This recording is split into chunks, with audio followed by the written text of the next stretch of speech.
अस्सलामुअलैकुम जी, सुबह बखैर। आप सबको जुम्मा बहुत मुबारक हो। गुड मॉर्निंग पब्लिक की हम दोनों की तरफ से, पूरी टीम की तरफ से। मुझे कहते हैं सोहा अफजल और मेरे साथ मौजूद है रिस्पेक्टेड अब्दुल रऊफ साहब। अस्सलाम वालेकुम। और हमारा साथी भी थोड़ी देर में आ जाएगा, शायद अभी हमारे साथ नहीं है।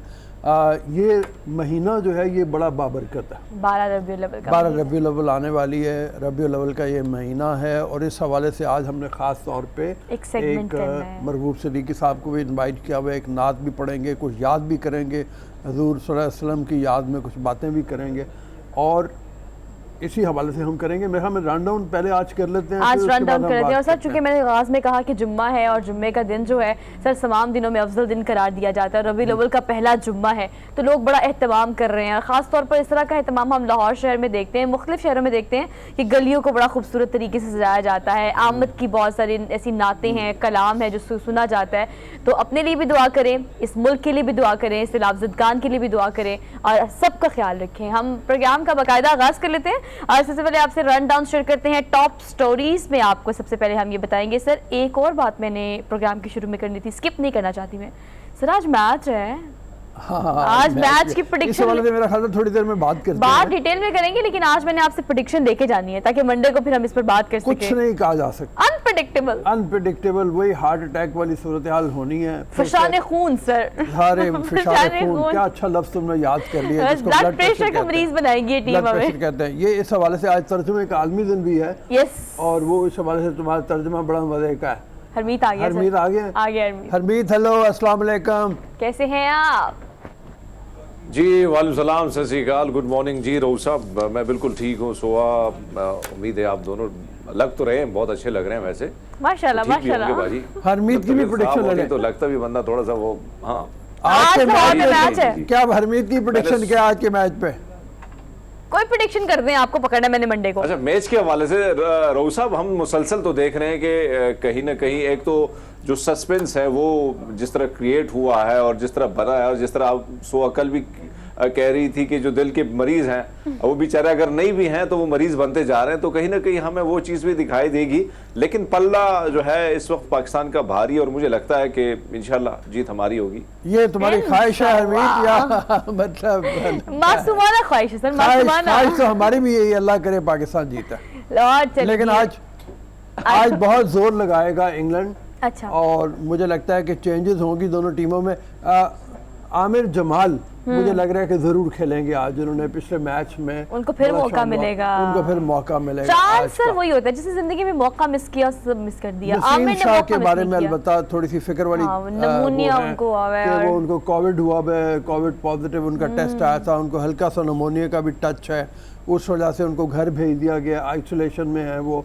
अल्लाह करे वो जल्द सेहतयाब हों और वर्ल्ड कप से पहले अपनी स्ट्रेंथ भी रिगेन कर लें। कोविड मुझे भी हुआ है, आपको निचोड़ के रख देता है। मुझे 3 दफा हुआ है, आपको एक दफा हुआ है। मुझे हर एक जो आती थी ना एक लहर, जिसे हम खबरें देते हैं कि आज दूसरी लहर है, तीसरी लहर है, हम महीनों में चेंज होती रहती है। सर 3 दफा कोविड हुआ है और ये आपको अंदर से निचोड़ देता है। आप बिल्कुल ठीक कह रहे हैं। मैंने भाई कहा कि वो उसकी स्ट्रेंथ रिगेन कर ले। वो बाकी अच्छी खबरें जो हैं वो देख के, वो क्रिकेट के हवाले से वो शाहीन शाह अफरीदी को मैं देख रहा था, उसके विजुअल इंग्लैंड में उसने बॉलिंग शुरू कर दी हुई है और वो प्रैक्टिस कर रहा है। तो उम्मीद है कि वर्ल्ड कप से पहले वो फुल रिदम में होगा, फॉर्म में आ जाएंगे, फुल रिदम में होगा, अपने फॉर्म में आ जाएगा, तो वो भी मतलब टीम को ज्वाइन कर लेगा। लेकिन आज के मैच के बारे में बड़ा दिलचस्प मैच होगा। लाहौर ये भर देंगे स्टेडियम को, मुझे लग रहा। तो इंशाल्लाह। अच्छा बच्चा, मैच जैसा भी हो, मैंने लास्ट टाइम स्टेडियम में जो चीज़ देखी थी, लास्ट टाइम भी मैंने प्रोग्राम में कोट की थी सर, क्या ही एक्साइटमेंट होती है लाहौरियों की। आपको पता है मैच हार भी रही हो तो खुश होते हैं, मतलब बूस्ट अप करने के लिए ना अगली टीम को। ये हरमीत एक बड़ा एक वार्म सा ना एक जेस्चर होता है इनकी तरफ से, लाहौरियों की तरफ से खास तौर पर, कि चले हार भी रहे हैं तो कोई बात नहीं, अगली टीम जो पाकिस्तान तशरीफ लाई हुई है और 17 साल बाद, तो हम उन्हें वार्म वेलकम ही कर देते हैं, हम उनको अच्छा जेस्चर ही दे देते हैं। लेकिन सर मैंने कल ट्वीट देखी थी नसीम शाह के बारे में, वो कह रहे थे कि फीलिंग मच बेटर ना हो, लेकिन आप वही कह रहे हैं कि रिकवरी होने में टाइम लगता है, वो दोबारा से नमूने का टच भी हो ना साथ में, तो फिर बहुत टाइम लगता है। आम कोविड जो है वो हम लोगों को जो हुआ उसमें यह है कि गला खराब, जुकाम इस हद तक ही रहा। उससे शुक्र है अल्लाह का कि वो आगे नहीं गया था, एक्सट्रीम पे नहीं गया। एक्सट्रीम पे नहीं गया था। और उसकी बुनियादी वजह वही है कि मैंने तो अपने पहले दोनों इंजेक्शन लगवाए, उसके बाद कोविड के एंटी कोविड जो हैं, उसके बाद बूस्टर डोज भी मैंने ली, तो उस वजह से वो हल्का हुआ। लेकिन कोविड के बारे में एक बात और करनी है मुझे, और वो ये है कि हिंदुस्तान में दोबारा वो तेज़ हो गया कोविड। अच्छा। और कल के दिन के बारे में मैं पढ़ रहा था, कोई 4,2500 केसेस एक दिन में हिंदुस्तान में कोविड के सामने आया और 27 डेथ्स हो गई। 1,000 केसेस, 27 लोग मौत के मुंह में चले गए। तो अभी भी एहतियात करें, जहाँ पे पब्लिक प्लेसेस हों वहाँ पे बराए करम अभी भी मास्क अगर पहन सके तो पहन लें, बुनियादी तौर पर। सर कोविड के बाद तो हमने अपने प्रोग्राम में जिस प्लेटफॉर्म से फोरम से हमें टाइम मिला और हमें मौका मिला, हमने इस चीज़ को बाकायदा तौर पर इंडोर्स किया कई दफ़ा कि कुछ चीज़ों को वैसे भी अपनी ज़िंदगी का हिस्सा बना लें। हाइजीन का ख्याल रखें, सैनिटाइजेशन का ख्याल रखें, हाथ बार बार धोएं, और मास्क तो वैसे भी अगर पोल्यूशन है, एयर पोल्यूशन है, या लाहौर में आप कहीं भी निकलें तो आपको पता है कि सूरत हाल क्या है, तो मास्क को वैसे भी सर अगर अपनी ज़िंदगी का हिस्सा बना लेंगे तो कोविड से बचेंगे और दीगर बहुत सारे आप अमराज से बच सकते हैं। लेकिन सर कल की अगर हम अपडेट्स की बात करें आज की, तो ऑब्वियसली हमने बात कर ली, हम डिटेल सेगमेंट भी करेंगे। कल मिठाइयाँ बड़ी तकसीम हुई हैं सर, मैं तो कल सोशल मीडिया ही देखती रही हूँ। मरियम नवाज तो खैर मरियम नवाज की बरियत के ऊपर हुई है, और वो उसका आगाज मुझे लगता है कि मरियम नवाज और शहबाज शरीफ ने एक दूसरे को मिठाई खिला कर किया। अच्छा जेस्चर लग रहा था, और मरियम की आंखों में आंसू से हल्के से अपने अब्बा से फ़ोन पे उन्होंने लोगों से मीडिया से गुफ्तगू करने से पहले अब्बा को फौरी फ़ोन मिलाया, मीडिया के सामने उन्होंने अब्बा से बात की, और जो बात की वो हमने भी लाइव देखी और आपने भी लाइव देखी। लेकिन कल मैंने मुख्तलिफ अगर चैनल्स की बात करें, ख़ासतौर पर हम सोशल मीडिया चैनल्स की बात करें, तो वहाँ पर सर बहुत सेलिब्रेशन था, नून लीग का बहुत सेलिब्रेशन था। हरमीत का भी कमेंट लेते हैं। हरमीत, कल एक खुशी तो हुई होगी आपको भी मरियम की बरियत से, कि कम से कम ऐसे केसेस जहाँ पे नैब ने बना दिए बग़ैर सबूतों के और बग़ैर प्रॉपर कार्रवाई के, उनका खात्मा होना शुरू हो गया, आगाज़ ही सही। मुझे बिल्कुल खुशी नहीं हुई रऊफ साहब, मैंने अगर देखा है, मैंने पूरे केस जो है सुप्रीम कोर्ट में फॉलो भी किया था। मुझे याद है कि हम मुसलसल हमारी ड्यूटी लगती थी और बड़ी ख्वारी हमने भी झेली है। हम हैरान इस चीज़ पे हैं कि रऊफ साहब IMI, ISI, GIT बनी जिस तरह बनी, जिस तरह तरीक़ाकार अपनाया गया, सारी चीज़ें जुर्म साबित हो गया, सज़ाएँ हुई, 2 मिलियन पाउंड जो है वो जुर्माने हुए। कल नेब, अगर आप इस केस को फॉलो करके आपने देखा है ना, मैंने तो देखा है, मैं गया हूँ सारी चीज़ों को, केस को दोबारा भी देखा है कि नेब के जो प्रोसिक्यूटर थे रऊफ साहब, मुसलसल जब से ये गवर्नमेंट आई और जब से ये तब्दीली हुई है, एहसन इकबाल के केस में प्रोसिक्यूटर जो है वो गायब रहते थे, जवाब तक नहीं देते थे, जब उनसे सवाल किया जाता वो गायब होते थे। इसी केस में भी इसी तरह हुआ है कि जज साहबान ने मुसलसल एक ही सवाल दोहराया कि भाई आप बता दें कि आपके पास क्या सबूत है, तो नेब जो है उस बात को जुटलाती रही और जुटलाती रही, और जो प्रोसिक्यूटर है उस्मान चीमा साहब, वो मुसलसल गायब रहे, मुसलसल बहाना बनाते रहे, तो केस तो फिर ऐसे ही जो है। अच्छा, मैंने बहुत सारी, हरमीत आप ठीक कह रहे हैं, मैंने स्टेटमेंट्स भी जज साहब की बहुत सारी देखी है। कल सोशल मीडिया पे, खासतौर पर ट्विटर पे बहुत ट्वीट किया गया था इस हवाले से कि प्रोसिक्यूटर को साबित करना होता है, इवन आपका कोई मुजरिम कन्फेस भी कर ले, मुजरिम नहीं भी है या आपका कोई इल्जाम है, आप कन्फेस कर लें, आप रोस्ट्रम पे खड़े हुए हैं, लेकिन उसके बावजूद भी प्रोसिक्यूटर हैव टू कि आप वहां पर उस वक्त इस चीज को साबित करें थ्रू ऑल प्रूफ्स, जो कि नहीं किया गया। ठीक है, हम चलते हैं रनडाउन की तरफ। मैं ख्याल में अभी बहुत सी बातें हमने करनी है और भी, लेकिन ये है कि जरा आज का देख लें हमारा प्लान क्या है। टॉप स्टोरी में हम पॉलिटिकल पर्सपेक्टिव में ही बात करेंगे बार बार। केविन फील्ड रेफरेंस में 7 साल की सजा कल अदम करार दे दी गई है। एक बड़ा जबरदस्त सेलिब्रेशन हम देख रहे हैं नून लीग में, और अब देखना यह है कि मरियम नवाज कल बार बार ये भी कहती रही, आज मैं इमरान खान सबको देखना चाहती हूँ, आज मैं उनको देखना चाहती हूँ, आज मैं देखना चाहती हूँ कि वो किस तरह का एक्सप्रेशन देंगे और क्या बात करेंगे। लेकिन चले जी आगे बढ़ते हैं और हम इस्लामाबाद की बात कर लेते हैं। हरमीत को तो ज़्यादा बेहतर पता होगा, ऑफिस पहुंचना बहुत मुश्किल हो जाता है बाज़ुकात। किसानों का एक बहुत बड़ा एहतजाज और बहुत बड़ी तादाद जो है वो इस वक्त इस्लामाबाद में हरमीत मौजूद है, और ब्लू एरिया जाने वाला रास्ता जो है मुकम्मल तौर पर बंद कर दिया गया है। हरमीत, यही सिचुएशन है?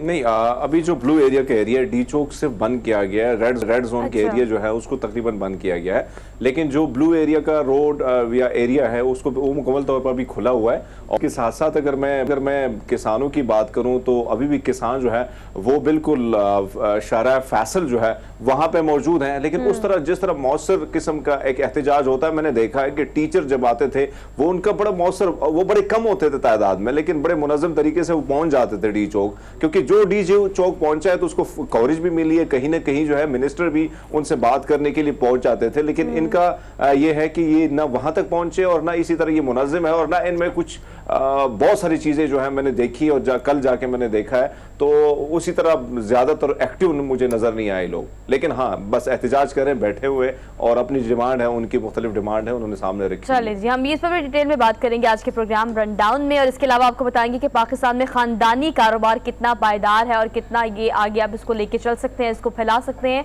इस पर हम डिटेल में बात करेंगे कि पाकिस्तान में खानदानी कारोबार मुश्तरका तरक्की का हसूल कितना मुमकिन है। अच्छा जी, आगे बढ़ेंगे। आज के दिन की मुनासबत से आपको बताएं कि रनडाउन में हमने फ्राइडे में ये शामिल किया है कि आज दुनिया भर में, जैसे सर आपने बताया, कि तर्जुमे का आलमी दिन मनाया जा रहा है। और बड़े बड़े जो एक जनरेशन से दूसरी जनरेशन, बल्कि एक सिविलाइजेशन से दूसरी सिविलाइजेशन कहना चाहिए, उसमें तर्जुमे की बदौलत जो ट्रांसफर हुआ है नॉलेज, उस हवाले से भी बात करेंगे। बिल्कुल, ऐसे ही हम डिटेल में बात बहुत करेंगे। डिपेंडेंट है इसके ऊपर कि एक सिविलाइजेशन से दूसरी सिविलाइजेशन तक तर्जुमे के जरिए पहुंचे। तर्जुमे की अहमियत बहुत ज़्यादा है। हम यकीनन इस पर बात करेंगे डिटेल में। आमिर खाकवानी सब हमारे साथ मौजूद होंगे। और last but not the least, obviously हम कोशिश करेंगे हर जुम्मे को, बल्कि पूरे महीने को इस तरह से सेलिब्रेट करें। ईद मिलादुन नबी सल्लल्लाहु अलैहि वसल्लम जो है वो महीना शुरू हो चुका है, तो बाकायदा तौर पर एहतमाम किया जा रहा है। मुसलमानों के लिए बाइस रहमत महीना है, तो इस हवाले से जुम्मे की मुनासबत से भी हम नात भी शामिल करेंगे और डिस्कशन भी करेंगे। अच्छा जी, चलते हैं अपने डेली डोज की तरफ। तो आज का डेली डोज जो है उसमें पहली खबर जो है वो हमने 14 अगस्त को भी आपको दी थी, और वो ये थी कि 75 रुपए का एक नोट है, स्टेट बैंक ने सालगिरह पे 75वीं सालगिरह पे लॉन्च किया था। लेकिन अब वो ये होगा कि अब वो जो है वो लेन देन के लिए इस्तेमाल हो सकेगा। हाँ, पता नहीं लोग कितना ज़रा इसको अप्रिशिएट करेंगे। मेरा बेटा जो है मुझसे कह रहा था कि एक नोट तो कम से कम लेके मैं रखना चाहूँगा 75 रुपए का, यादगारी के तौर पे। लेकिन मतलब ये है ना कि वो तुड़वाना बड़ा अजीब सा नहीं लगता? मतलब 50 तो चलो होते हैं, अगर 5 रुपए लगे तो 70 रुपए वापस आएंगे। अब 100 रुपए आपने दिए, तो एक 75 रुपए और दो 25 रुपए के सिक्के, या मतलब 20 रुपए और एक 5 रुपए कैसे तोड़ेंगे? वैसे आप सही कह रहे हैं। मतलब अभी तो हम ये सोच रहे हैं कि अगर वापस छुट्टा चाहिए हो आपको तो वो कैसे मिलेगा? मतलब इन शॉर्ट ये कि आपने अगर उसको तोड़ना है 75 रुपए के नोट का, तो किस सूरत में पैसे वापस मिलेंगे आपको? ऐसे फाड़ के। हाँ, ये बेहतरीन तरीका है। हरमीत, वैसे आप सोच रहे हो 75 रुपए का आएगा तो आप जेब में रखेंगे इसको? अच्छा लगेगा, वैसे डिफरेंट लगेगा। हाँ, तो वैसे जाहिर बात है कि इंटरेस्टिंग तो है, क्योंकि हमारे लिए हमने 50 के अलावा जाहिर बात है कि 50 के बाद 100 और 75 का अगर आ जाए तो एक अलग सा वो लग रहा है, तो थोड़ा सा मुख्तलिफ है, लेकिन दिलचस्पी का बायस बन रहा है। जिस तरह आपने फरमाया कि आपके बेटे ने, तो हम सोशल मीडिया पे कहीं ना कहीं वो देख रहे हैं इसके हवाले से, तो एक अच्छा जो नौजवान है उसको अप्रिशिएट भी कर रहे हैं और इंटरेस्ट भी ले रहे हैं इसमें, दिलचस्पी भी ले रहे हैं। तो देखते हैं, वो ये बात है कि अब छुट्टा लेने के लिए बड़ा मसला होगा इसमें। लेकिन डिजाइन अच्छा है, नेशनल एनिमल हमारा एट द बैक है, वो भी आप देखें, और हाँ, रंग भी बड़ा अच्छा है, मतलब एक फ्रेम करा के रखने वाला है, और ऊपर पिक्चर्स भी सारी अच्छी हैं सर। हाँ, मतलब ये है कि पिक्चर्स भी देखी, बैक साइड पे भी मतलब वो काफी अच्छा प्यारा सा डिजाइन है। आगे चलें जी, आगे बढ़ते हैं और आपको बताते हैं कि दुनिया का पहला ऐसा तैयारा जो ईंधन के बगैर चलेगा। रिवायती ईंधन जो कि हर प्लेन में होता है वो नहीं होगा, और इलेक्ट्रिसिटी से ये चार्ज होगा। और ये टेस्ट ट्रांसमिशन जो हुई है वो अमेरिका में हुई है, और अमेरिका में उड़ान जब भरी इस तैयारे ने, आप टेस्ट ड्राइव तो नहीं कह सकते, टेस्ट एयर ड्राइव कह सकते हैं इसको, जो उन्होंने की है सर, 8 मिनट की परवाज के दौरान 3500 फीट की बुलंदी तक गया है। ग्रांट क्या नाम है इसका, grant international county international airport से इससे परवाज भरी और 3500 फीट तक ऊपर चला गया। इसकी बैटरी वो कहते हैं बड़ी कमाल की उन्होंने बनाई हुई है, और ये आधा घंटा ज़्यादा मैक्सिमम 1 घंटे में चार्ज होके, और ये जितनी परवाज इसने भरी है इतनी ये सफर कर आराम सकती से है। ये तो 2027 तक मेरे ख्याल में कह रहे हैं कि ये कमर्शियल यूज़ के लिए इसको इस्तेमाल करना शुरू कर देंगे। उस वक्त तक इसकी टेस्ट परवाज़ें चलती रहेंगी, और इसमें तकरीबन 9 मुसाफिर और 2 पायलट अभी उन्होंने इस बिठाए हैं इसके अंदर। आगे चल के जब ये बड़ी परवाज़ों के लिए काबिल होगा तो फिर पैसेंजर्स को भी शामिल किया जाएगा ऑब्वियसली। हाँ। लेकिन बड़े अरसा है अभी 2021-22 की अगर हम बात करें तो वो कहते हैं कोविड की वजह से ऑलरेडी काफ़ी लेट हुआ है, अदरवाइज हमने इसको काफ़ी हद तक इसको फंक्शनल कर देना था, और काफ़ी टेस्ट जो हमने इस पर करने थे वो हमने कर लेने थे, लेकिन कोविड की वजह से लेट हुआ है। अभी फिलहाल 2027 तक एयर ड्राइव टेस्ट ट्रांसमिशन बार बार करेंगे। और सर बड़ा ये मतलब ईंधन को बचाना, रवायती ईंधन जो है जो प्लेन्स में यूज होता है उसको बचाना, पेट्रोल और फ्यूल जो होता है इसको वो कंट्रोल से करना बहुत ज़्यादा महफूज रखने वाली है। लेकिन हरमीत फिर भी एक चीज़ है कि मतलब अभी जब आपको आम मुसाफिर से कहा जाए कि भाई आपको एक ऐसे जहाज में आप बिठा रहे हैं जिसका इंजन कोई नहीं है, तो वो जरा डरेगा थोड़ी सी। डरा दिया आपने शायद वो ज़्यादा खौफ आएगा। हाँ, और फिर आधा घंटा चार्ज करके घंटा चलेगा। अगर परवाज थोड़ी आगे सर मतलब हवा में कुछ भी हो सकता है ना, हम कैसे चार्ज खत्म हो गया तो हाय हाँ, बहुत सारे सवाल जो है मन में आएंगे वैसे तो कि इंजन नहीं है, चार्ज खत्म हो गया, पता नहीं क्या होगा। हवा में ही, लेकिन वैसे बात आपकी ठीक है सुहा के जी हरमीत जी हाँ जी, मेरी आवाज नहीं आ रही? आ रही मैंने सोचा कि फिर आवाज का इशू हो गया। नहीं आ रही। अच्छा। हाँ, वही है ना कि बहुत सारी चीजों के हवाले से ये बेहतर साबित होगा कि माहौलियाती जो आलूदगी है कम से कम उसके हवाले से भी बेहतर, और जाहिर बात है कि ईंधन का खर्चा बहुत सारी चीज़ों के साथ एक अलग सी बचत होगी। तो बहुत अच्छे इनिशिएटिव है मेरे ख्याल में, और चीज़ें बदल रही हैं, नई चीज़ें आ रही हैं और हैरान कुन भी हैं और मज़े की भी है। अच्छा जी, अगली खबर आपको हवा में ही देते हैं। अगर आप हवा में रहना चाहते हैं तो हवा में आपको ऊंचाई में देते हैं, बल्कि सबसे ज्यादा बुलंदी पर फुटबॉल खेलने का आलमी रिकॉर्ड। लोगों ने पता नहीं सर कहाँ फुटबॉल खेलनी है, आपको याद है वो एक स्लोप पे फुटबॉल खेली थी, वो खबर भी हमने दी थी। पता नहीं इन्होंने हमारे नहीं आके देखा, वो जो गिलगित बल्तिस्तान का इलाका, स्तोर के ऊपर पहाड़ों के ऊपर लोग क्रिकेट भी खेल रहे होते हैं वहाँ पे, इतने ऊंचे मैदानों में होती है, खुद देखा है मैंने जाके वहाँ पे। अच्छा। और फुटबॉल भी खेलते होंगे ज़रूर, लेकिन ये है कि ये बहरहाल इन्होंने एक रिकॉर्ड कायम किया है। और ये ब्राज़ील के इंटरनेशनल फुटबॉलर जो हैं ये गए हैं इतनी ऊंची जगह पे जाके। लुई फिगारो शायद इनका नाम है मेरे ख्याल में, फुटबॉलर, इनके लेजेंड फुटबॉलर हैं ब्राज़ील के, और ये जाके खेला है। इसको ख़ास माहौल क्रिएट किया गया खेलने के लिए, खुसूसी टीम बनाई गई, जहाज़ में बिठाया गया सर उनको। हाँ, और वो जाके ये देखें आप, विजुअली भी कितना खूबसूरत लग रहा है, देखने में तो लग रहा है खला में खेल रहे हैं सर। हवा भी हम क्या ही कहें, पानी भी गिर रहा है ऊपर नीचे, और वो देखें। अच्छा हाँ। आप कैसे, अच्छा वो पाँव से तो मार नहीं सकते, सर से मार रहे हैं। आप देखिए ना कि अगर जहाज में पूरा माहौल बनाया है तो उसको पाँव से किक करने की बजाय सर से किक कर रहे हैं। अच्छा बॉल से किक नहीं कर रहे, एक दूसरे को भी किक कर रहे हैं।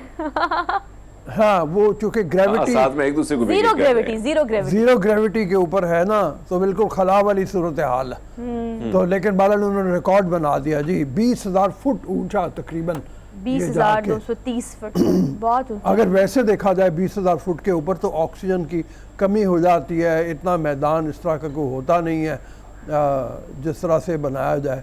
तो इन्होंने ये बहुत कमाल। लेकिन आप सोर्स देखें सर, हम तो सिर्फ सोर्स देख रहे हैं ना कि ओके यहाँ फुटबॉल खेला जाता है। हमने बहुत सारी खबरें ऐसी भी दी हैं कि स्लोप पे और पहाड़ों पे, जैसे हमने पहले भी डेली रोज में खबर दी है। लेकिन ये तो कुछ ज़्यादा ही अनोखा काम हो गया कि आप ऊपर से पकड़ कर बाकायदा सहारा लेकर, मुझे तो देखने में ये वीडियो बहुत इंटरेस्टिंग लग रही है। और मैं सोच रही हूँ कि आप किस तरह से खेल रहे होंगे। आप खला में, ऑलमोस्ट खला में हो, ऑब्वियसली वो वाला खला नहीं, एक माहौल बनाया है, जहाज में सवार किया और बिल्कुल एक फील्ड बनाई है। और फील्ड बना के सर यही नहीं, Guinness book of world record में नाम भी डाल दिया इनका। ठीक है जी, आगे चलते हैं हम, आगे बढ़ते हैं। अच्छा जी, अगली खबर जो है वो है सालगिरह और शादी की तकरीबात, रेस्टोरेंट्स और दफातर किराए पर जाने वाला मेहमान। ले जी सर, कापू मेहमान चाहिए किराए पे। अच्छा, अल्पाका मतलब ये जो है ये इसको ले जाएं आप, वो पालतू रखा हुआ है किसी ने, वो पहले बिल्लियां, कुत्ते, ये तो हमने सुना हुआ है। मगरमच्छ का भी हमने कुछ दिन पहले एक मतलब खबर दी थी कि एक साहब ने मगरमच्छ पालतू रखा हुआ है, लेकिन अब मेहमान रखा हुआ है पालतू। और फिर एक खबर वो भी हमने पढ़ी थी, हमने यहीं पे दी थी कि मैक्सिको के एक जजीरे के ऊपर एक मेयर की एक मादा मगरमच्छ के साथ शादी की गई थी। और वो जो उन्होंने वो है, ये जनाब ये ऊँट की नस्ल का एक जानवर होता है, और ये इसको पालतू के तौर पर, वो कहते हैं कि बड़ा महज़ब है, गंद नहीं मचाता, तंग नहीं करता, लोग प्यार करते हैं। बड़ा शरीफ मेहमान कहा गया है हाँ। इसको, कि ये शरीफ मेहमान है और आप इसको अपने घर ले जा सकते हैं। आप मेहमान के तौर पर रखें, आपने आर्ट्स में रखना है आर्ट्स में रखें, आपने डे में रखना है 24/7 रखना है। आप जितने मतलब आप बनाया इसलिए, मकसद ही उसका ये कि भाई ये एक शरीफ मेहमान है, आप इसे एंजॉय करें और घर ले जाए। लेकिन क्यूट कितना लग रहा है सर, प्यारा कितना लग रहा है। हरमीत बड़ा क्यूट लग रहा है यार। बहुत प्यारा लग रहा है। वैसे मैं विजुअल में देख रहा हूँ तो बड़े मजे का लग रहा है। और बात यही है कि वैसे तो जहाँ पे आप जाते हैं और अपने साथ किसी जानवर को लेके जाते हैं तो बड़ी आसपास का जो माहौल होता है वैसे वहाँ पे भी लोग थोड़ा सा अनकंफर्ट फील करते हैं, लेकिन जिस तरह इस जानवर की बात हो रही है कि बड़ा कमाल का है, साफ सुथरा रहने वाला है, तो और वैसे देखा जाए तो क्यूट बहुत ज्यादा है, बहुत ज्यादा क्यूट लग रहा है, जैसे बच्चे उसे जिस तरह प्यार कर रहे हैं ना। हाँ, बहुत प्यारा है। कुछ इसकी सजावट भी बड़ी खूबसूरत की हुई है, बाल उसके बड़े मजेदार काटे हुए, हाँ मेकअप हुआ हुआ है बाकायदा, ऐसा नहीं है। देखिए उसकी बॉडी पे ऐसे जिस तरह से फ्लफी बाल नहीं है जितने फ्लफी बाल उसके चेहरे पे हैं, और वो it seems to be like very cute, very innocent. Threading की हुई है बकायदा, थ्रेडिंग की हुई है, लेकिन देखिए वो सारे फ्लफी बाल सर पे रखे हुए हैं जस्ट लाइक हेयर्स के। देखिए मेरे लंबे बाल हैं, लेकिन बच्चे बड़े खुश हो रहे हैं सर। देखिए हम इस वीडियो में भी ये देख रहे हैं कि बच्चे जो है वो बड़े प्यार कर रहे हैं, उनके लिए एक एंटरटेनमेंट का एक ऐसा सोर्स बन गया है। तो आप घर में जब मेहमानों को बुलाए, दीगर भी इस मेहमान को भी साथ ले जाएं, बच्चे इसके साथ खेलते रहेंगे, आप मेहमानों के साथ एंटरटेन होते रहे। तो बस इस खातून का जो है ना वो मकसद ये था इसको पेट रखने का कि घर के काम हो सके। चलते हैं ब्रेक की तरफ। ब्रेक पे चलते हैं, ब्रेक के बाद वापस आते हैं और प्रोग्राम को आगे कंटिन्यू करेंगे। Keep watching good morning public.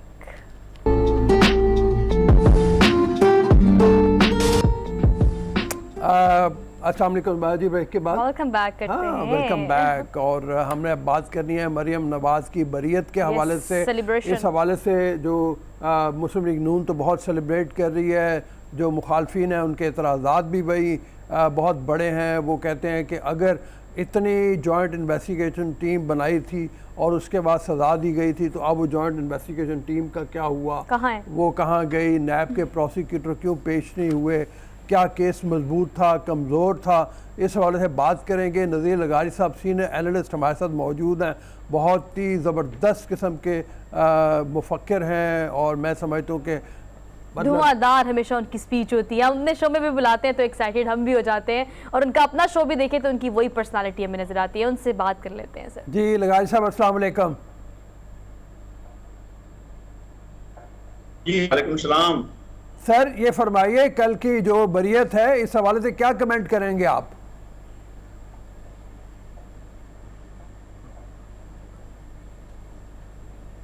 वैसी बरियत हुई है जिसका सजा जो है बाकायदा एक तरतीब के साथ हुई, इसी तरह से जो है वो बरियत हुई है। अब इसके अंदर एक कहानी मौजूद है, आप देख सकते हैं कि उस वक्त सूरत हाल ये थी कि बटन जो था प्रूफ का वो मुल्जिम के ऊपर होता था कि जी हम तुम्हारे खिलाफ दावा दायर कर रहे हैं और अपने इस हमारे दावे के हक में आप गवाही भी खुद लाएं और आप सबूत भी खुद पेश करें, क्योंकि हमने आप पर इल्जाम लगा दिया है। अगर आप जो है इसके दावे को सच्चा करने के लिए सबूत भी आप खुद ही पेश करें, यानी कि एविडेंसेस भी खुद ही लाएं अपने आप को मुजरिम साबित करने के लिए। ये एक कानून था।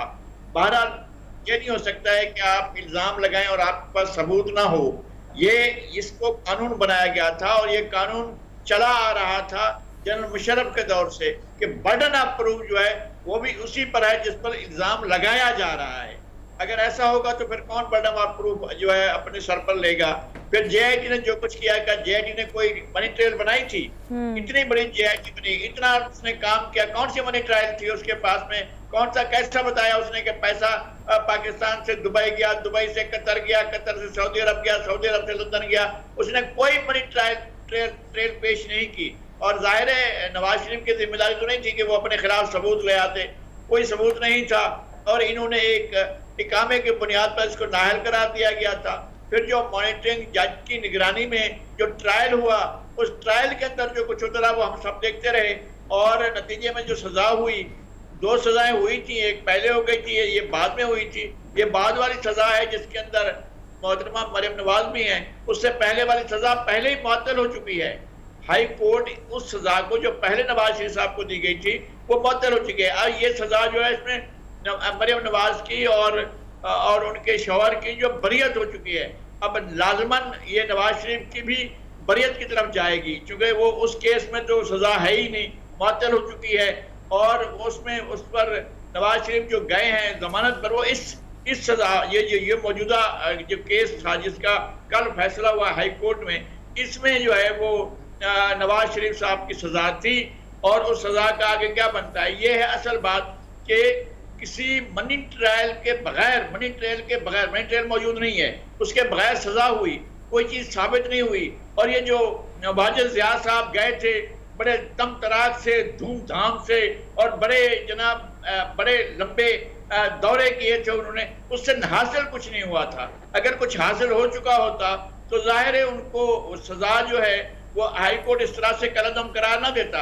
वो सजा हुई ही नहीं थी, इसलिए हाई कोर्ट ने वो सजा दे दी कि वो सबूत नहीं थे, किसी चीज के भी सबूत नहीं थे। बस वो 10 वॉल्यूम भर लिए गए थे और उसमें कहानियां डाल दी गई थी, लेकिन सबूत कहाँ थे? उसके अंदर कोई सबूत नहीं था और वो सजा हो गई थी। सजा होने के बाद ये मामला चला अपील में, तो अपील की ये सूरत हाल हुई है। अब देखते ही हैं कि कैसे जैसे सजा हुई वैसे ही बरियत हुई। जिन सबूतों पर जो है सजा हुई थी, उन्हीं सबूतों के अदम सबूत पर जो है वो सजा बरियत हो गई है। जी हरमीत। नज़ीर लवारी साहब, जिस तरह हमने देखा 6 जुलाई 2018 को जुर्म जो है नेब ऑर्डिनेंस के तहत वो साबित भी हुआ, 8 मिलियन पाउंड की सज़ा नवाज शरीफ साहब को भी हुई और साथ साथ में 10 साल की कैद बामुशक्कत के हवाले से, और 2 मिलियन पाउंड जो है वो मरीम नवाज साहब, और इसी तरह 7 साल की कैद। लेकिन हमने देखा कि जब नवाज शरीफ साहब की ही हुकूमत थी तब नैब बड़ा एक्टिव था। अब जब ये मामला हुआ है, हम देख रहे हैं कि इससे कबल जितने भी पाकिस्तान पीपल्स पार्टी के लोग हैं या नवाज शरीफ साहब के पार्टी के लोग हैं, उनको बारी बारी उनके जो केस हैं उनसे वो बाहर निकल रहे हैं। एहसन इकबाल का केस हमने देखा, हमने फॉलो किया, आपने भी किया होगा, उसमें प्रोसिक्यूटर जो है वो बिल्कुल गायब थे। इस केस में भी हमने देखा कि जो मेन प्रोसिक्यूटर है उस्मान चीमा साहब जो वो भी गायब थे, और सवाल जो किए जा रहे थे वो कोई तसल्ली बख्श जवाब जो है वो प्रोसिक्यूटर की जानिब से नहीं दिया गया। आपको नहीं लगता जो सुप्रीम कोर्ट का के हवाले से जो कमेंट सामने आए थे जिसमें कहा गया था कि ये पॉलिटिकल इंजीनियरिंग के लिए नैब को इस्तेमाल किया गया, और अभी हम देख रहे हैं कि नैब जो है जब चाहे सियासतदानों को अंदर डाल ले, जब चाहे कोई पॉलिटिशियन जो है वो अगर इख्तिदार में आए तो दूसरे को डाल दे। ये सिलसिला, ये नैब जो है, आप नहीं समझते कि इसको बंद करना चाहिए? ये सिलसिला ही बंद करना चाहिए, ये इदारे बंद करना चाहिए अगर इस किस्म के लोगों की इज्जत उछालनी है तो? मैंने ये जब नैब वजूद में आया तब से लेकर अब तक मेरा ये मौक़िफ़ है कि ये एक इंतकाम का इदारा है जो बाज़ लोगों की ख्वाहिशात को पूरा करने के लिए कानून और आइन से मावरा एक ऐसा इदारा है कि जो बर्डन ऑफ प्रूफ जो है वो मुल्ज़िम पर डालता है कि वो खुद साबित करे। ये तो कोई कानून ही ना हुआ ना।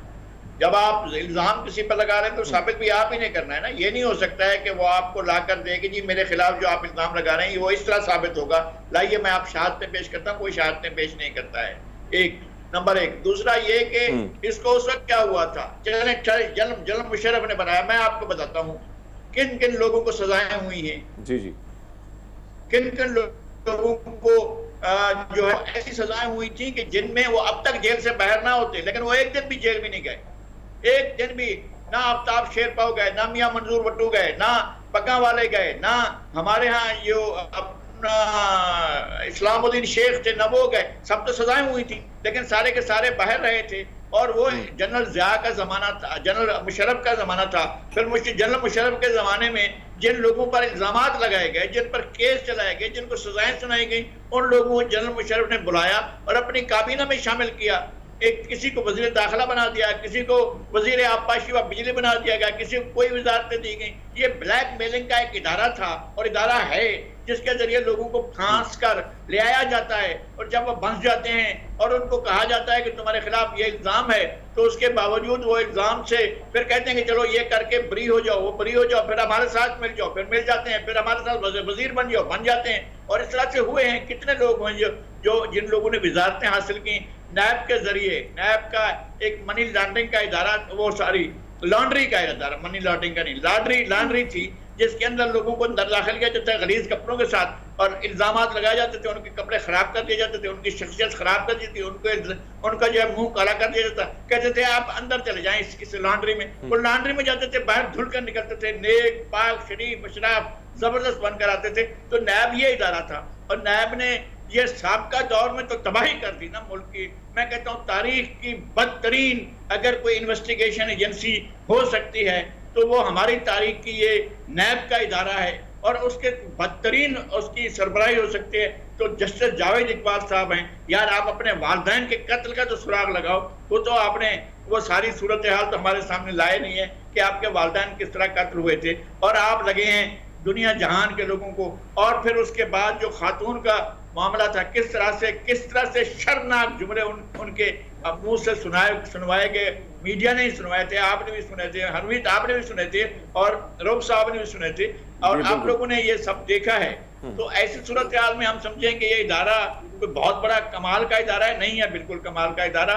ये कलंक का दाग है। जब पाकिस्तान की तारीख लिखी जाएगी आज से बहुत बाद, तो अभी बताया जाएगा कि ये एक ऐसा इदारा था जो इंसाफ के नाम पर बदनामी का दाग था। बड़ी मेहरबानी लगाई साहब, thank you very much. National accountability बात हो रही है कि ये एक बदनामी का इदारा था, इसने जो कार्रवाइयाँ की हैं वो बुनियादी तौर पे इंतकामी कार्रवाइयाँ थी, और लॉन्ड्री एक बनाई थी जनरल मुशर्रफ ने जो बाद में भी चलती रही, कि जिसमें सियासतदानों को ला के सलाहें दे के, अच्छा वो एक अजीबोगरीब चीज़ थी, प्ली बार्गेन, यस सर, हाँ, वो भी एक अजीबोगरीब चीज़ थी। खैर उस हवाले से भी किसी वक्त बात करेंगे। फ़िलहाल यही है कि मरियम नवाज बरी हो गई, और बहुत मुस्लिम लीग नून को मुबारकबाद कि उनकी सज़ाएँ माफ़ हुई। और ये जो जैसे लगाई साहब कह रहे थे कि चल रहा है मामला, अब नवाज शरीफ साहब का केस भी आएगा अदालत में, वो रह गया, वो देखते हैं कि उसका क्या फैसला होता है। अभी चलते हैं एक ब्रेक की तरफ, एक ब्रेक ले लेते हैं, ब्रेक के बाद वापस आते हैं। देखते रहिए प्रोग्राम जिसे हम कहते हैं गुड मॉर्निंग पब्लिक।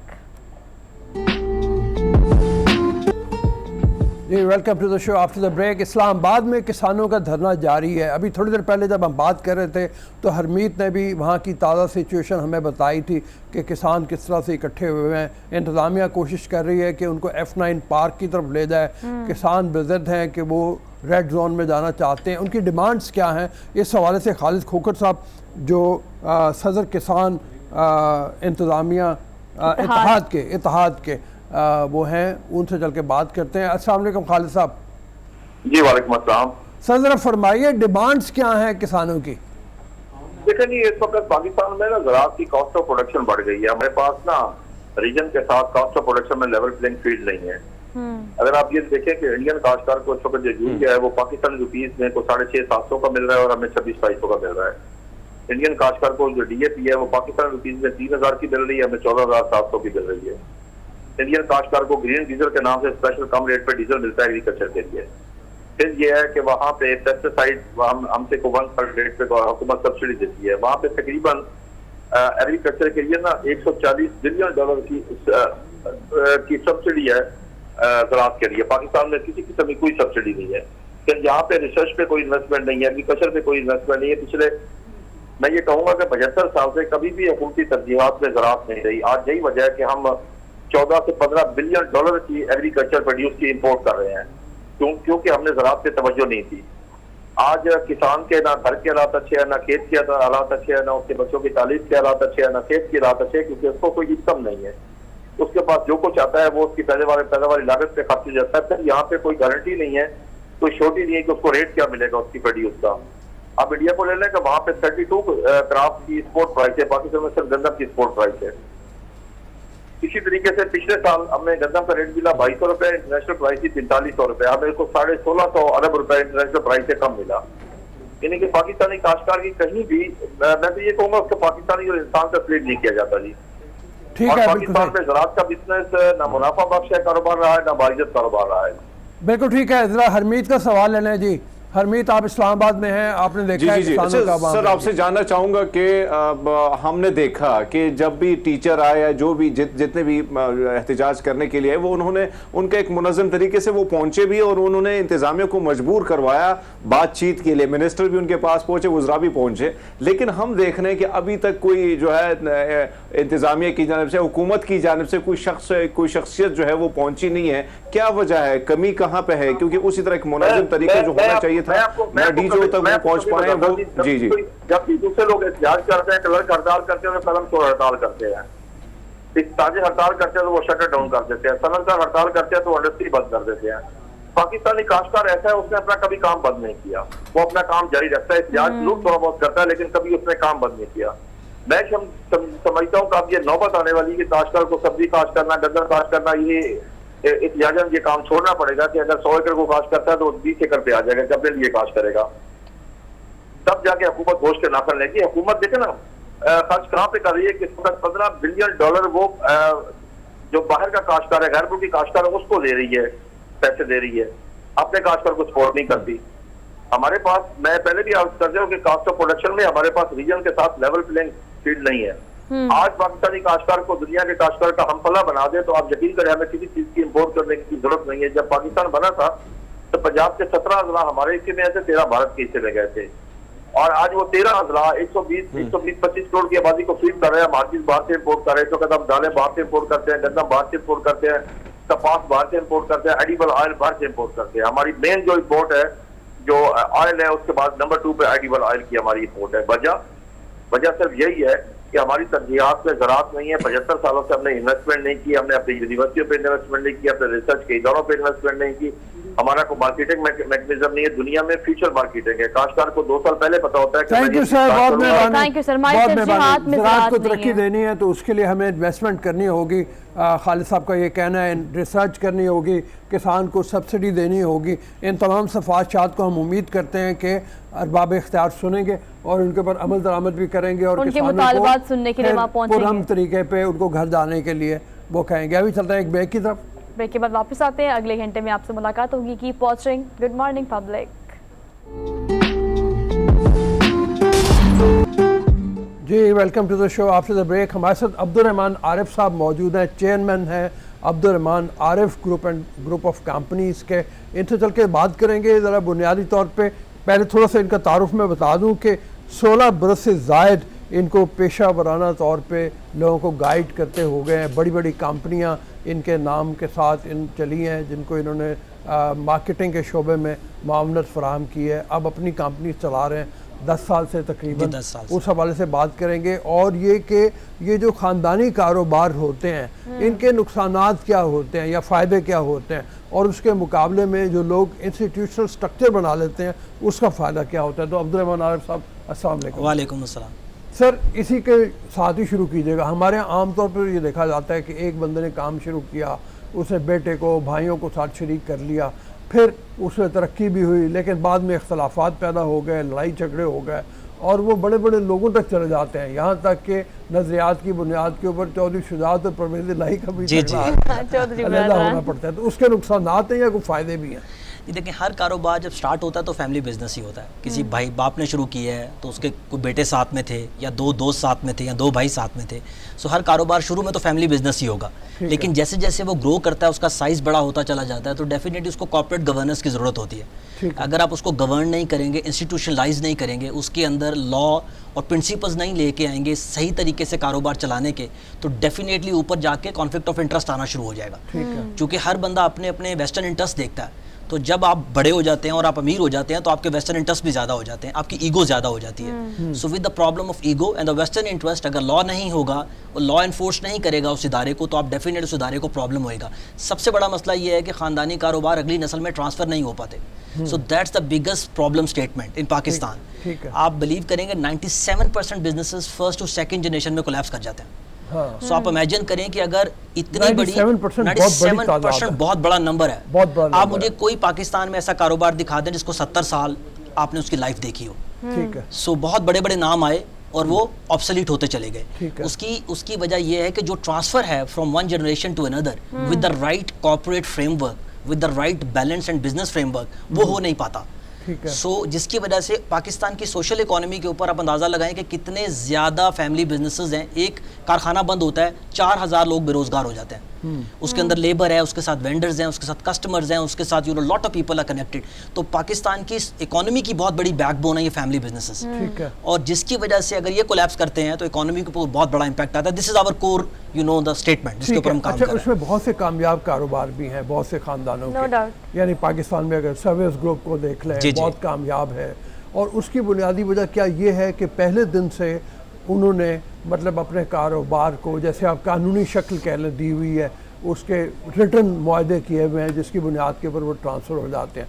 तो आपकी गाइडेंस भी यही होगी, 2 किताबों के माशाल्लाह मुसन्निफ़ भी हैं, कि अपने कारोबार को अगर आप करना चाहते हैं, दोस्त भी, भाई भी, तो उसको कानूनी शक्ल दें कोई पहले? जी, इसका जो कानून है वो देखिए, वो पाकिस्तान SECP के अंदर ऑलरेडी मौजूद है। अगर आपकी कंपनी सोल प्रोप्राइटरशिप में है, AOP में है, प्राइवेट लिमिटेड है या पब्लिक लिमिटेड है, पहले तो ये पूरा एक सफ़र है जो आपने तय करना है। अगर आपने अपनी कंपनी को सर्वाइव करवाना है फॉर द कमिंग जनरेशंस, तो आपको ये पूरे का पूरा सफ़र गुजारना पड़ेगा। आपने जिन कंपनीज़ के नाम लिए, ये वो कंपनीज़ हैं जिन्होंने दोनों डायमेंशन में बहुत काम किया। अब ये जो मैं लफ्ज़ बोल रहा हूँ, इसमें बोलते हैं फैमिली बिजनेस। तो इसमें आपने फैमिली को भी मैनेज करना होता है। जो फैमिली साइड है उसका भी पूरा एक कानून होता है, जिसको फैमिली कॉन्स्टिट्यूशन बोलते हैं, पूरे का पूरा, जिसमें इक्वली डिस्ट्रीब्यूशन होती है, जिसमें not equally, it's the right distribution. Equally कुछ नहीं होता, because if I am having more share, so my everything should be equal to my share, so the right share. तो उसमें ये होता है कि ये जो फैमिली वाली पूरी साइड है, इसके अंदर वो तमाम कवानीन लिखे जाते हैं जो आने वाले दिनों में मसाइल पैदा कर सकते हैं। मिसाल के तौर पर हम 3 भाइयों ने काम शुरू किया, तो आने वाले दिनों में मेरा बेटा कारोबार में कैसे आएगा, मेरी बेटी आएगी कि नहीं आएगी, मेरा दामाद आएगा कि नहीं आएगा, मेरी बहू आएगी कि नहीं आएगी, उनके आने का तरीकाकार क्या होगा, उनके जाने का तरीकाकार क्या होगा, अगर कोई कारोबार से निकलना चाहता है तो उसका क्या मेथड होगा। अच्छा, ये सारे सवाल हैं। देखिए सर, मैं आपसे कहती हूँ अब्दुर्रहमान साहब, ये सारे क्वेश्चंस हैं। Let's come to the solution. जैसे अब्दुल साहब ने कहा कि हमारे पास बहुत सारी हैशटैग कंपनी है। अमीन इत्तेफाक राइस मिल, आपको पता है कि दुनिया की, पाकिस्तान की बल्कि दूसरी बड़ी राइस मिल है और दुनिया में बड़ा काम किया है इंपोर्ट एक्सपोर्ट पे उन्होंने। इसके अलावा हमारे पास सुपर एशिया की भी एग्जांपल है। ये वो लोग हैं जो अच्छा काम कर रहे हैं, लेकिन फोर फादर्स, आपके आबाओ अजदाद, बाज़ नस्लें काम करती हैं, उन्होंने साथ मिलकर काम किया होता है तो अगली जनरेशन को वो ट्रांसफर करते हैं। करंट जनरेशन की हम बात करते हैं, सबसे बड़ा फुकदान हमारी करंट जनरेशन में, जैसे कि आपने अना के मसले को कहा, पहले भी तो वो लोग खानदानी कारोबार चलाते थे, तो अगली जनरेशन उसे इस तरह से कैच और स्विच क्यों नहीं कर पाती? क्या ग्राउंड रियलिटी है? इसका answer of this question is that कि वैल्यूज ट्रांसफर नहीं होती। जो पहली जनरेशन थी उसके अंदर पैसा भी होता है और वैल्यूज भी होती हैं, कुछ कदरें होती हैं जो उस फैमिली को जोड़ के रखती हैं आपस में। 2 भाई थे या 2 पार्टनर थे, उनकी आपस में रिस्पेक्ट एलिमेंट था, वो एक दूसरे को बर्दाश्त करते थे, अकोमोडेट करते थे। अच्छा, ये सब चीज़ों के साथ वो एक लंबा सफ़र तय करना चाहते थे। फिर ट्रांसपेरेंसी थी, ट्रस्ट था। लेकिन जैसे जैसे सेकंड जनरेशन आती है, मेरा बेटा आया और पार्टनर का बेटा आया, तो वो दोनों आपस में, मेरा भाई है अगर, तो वो दोनों आपस में कज़न कंसोर्शियम में चले जाएंगे। हम अगर सिबलिंग्स हैं तो वो कज़न कंसोर्शियम है। तो जैसे ही आप नस्ल ट्रांसफ़र करते हैं, वैल्यूज़ बदल जाती हैं। फॉर एग्जाम्पल, हम 2 भाई हैं, हमारी 2 बीवियाँ डिफरेंट ख़ानदानों से आ गई, तो मेरे बच्चे तो मेरी बीवी ने ग्रूम करने हैं, तो उनकी values will be transfer my wife's, हमारी बीवियों से ट्रांसफर हो। झगड़ा पैदा ही वहीं पे होता है जब शादियां होती हैं और बाद में बच्चे बड़े हो रहे होते हैं और बीवियों के तवाद आ जाता है। चूंकि असूल नहीं बनने होते। अगर आप इजाज़त दें, हरमीत का एक सवाल ले लें। हरमीत हमारे साथी है इस्लामाबाद में। जी हरमीत। जी अब्दुर्रहमान साहब, जिस तरह सोहा ने आपसे सवाल किया कि अगर हम देखें आज की जो जनरेशन है खासकर बर्दाश्त ना होने के बराबर है, वो हम देख रहे हैं हर जगह ये मामला है, चाहे वो घरों में है, बाहर है, लेकिन कहीं ना कहीं चीज़ हम देख रहे हैं। हमने माजी में देखा और हमने देखा कि लोग जो है जुड़े हुए थे। अब इन लोगों को जोड़ना, एक नई नस्ल को जोड़ना दोबारा और ख़ानदानी कारोबार को बढ़ाना, क्या तरीक़ाकार होना चाहिए? उस ख़ानदान को क्या करना चाहिए ताकि उनकी जो नस्लें हैं वो जुड़ी रहें? क्योंकि दूसरे सेकंड जनरेशन जब ये चीज़ें जाती हैं तो बढ़ जाती हैं। और रऊफ साहब ने बात की कि जब शादी हो जाती हैं, बीवी आ जाती हैं, तो फिर कहीं ना कहीं आग तो लगती है। अच्छा सर, इसके लिए एक डॉक्यूमेंट लिखा जाता है जिसको हम फैमिली कॉन्स्टिट्यूशन बोलते हैं। अच्छा। जो फैमिली के सारे मसाइल को सॉल्व करता है। उसमें वो तमाम प्रेडिक्शंस की जाती हैं कि जो बेटों की आने वाली बीवियां होंगी, किस तरह के मसाइल पैदा हो सकते हैं, आने वाले बच्चों की तालीम, शादियां, उनके इवेंट्स, उनके खर्चे, उनका ट्रैवल, उनकी हर चीज़ को सोचा जाता है। जो एक फैमिली कॉन्स्टिट्यूशन डिवाइस किया जाता है जिसमें ये बताया जाता है कि बहुओं का रोल क्या होगा। फॉर एग्जाम्पल, मैं कारोबार चला रहा हूँ, मेरी बहू आई और वो आते ही कारोबार में आ गई। अगर मेरे कॉन्स्टिट्यूशन में ये नहीं लिखा हुआ कि बहू एंटर नहीं हो सकती, तो वो नहीं होएगी कारोबार में एंटर, उसको रोका जाएगा, उसकी प्रॉपर एक नॉर्म्स होंगी, उसकी ऑन बोर्डिंग होगी। सो ये डॉक्यूमेंट जो है फैमिली कॉन्स्टिट्यूशंस के नाम से, इसके ऊपर काफ़ी लंबे सेशन होते हैं, इसका तकरीबन 1 साल का लिखने का प्रोसेस है। आप फैमिलीज़ के साथ बैठते हैं, फैमिली काउंसिल के साथ बैठते हैं, फैमिली लीडर के साथ बैठते हैं, फैमिली असेंबली के साथ बैठते हैं। There is a complete organization which is defined at family side. लेकिन ज्यादातर कंपनीज में ऐसा नहीं होता, ज्यादातर घरों में ऐसा नहीं होता, ज्यादातर खानदानी कारोबार में ऐसा नहीं होता। आपकी जिस कॉन्स्टिट्यूशन की बात कर रहे हैं, दैट साउंड्स रियली गुड, वो बड़ा अच्छा साउंड कर रहा है, लेकिन कुछ लोग के अपने वैल्यूज और नॉर्म्स होते हैं, वो उसके मुताबिक चलते हैं। आपने एक चीज़ नोट की है, मेरा अब्दुल साहब का या हरमीत का सवाल एक नौयत का किसी ना किसी एंगल से, ताकि हल क्या है इस बात का कि हम अपना फैमिली बिजनेस आगे ट्रांसफर करना चाहते हैं, वो बट क्यों जाता है? मैं उसी पे आता हूँ। फैमिली को ऑर्गेनाइज करने के लिए आपको फैमिली कॉन्स्टिट्यूशन लिखना पड़ेगा।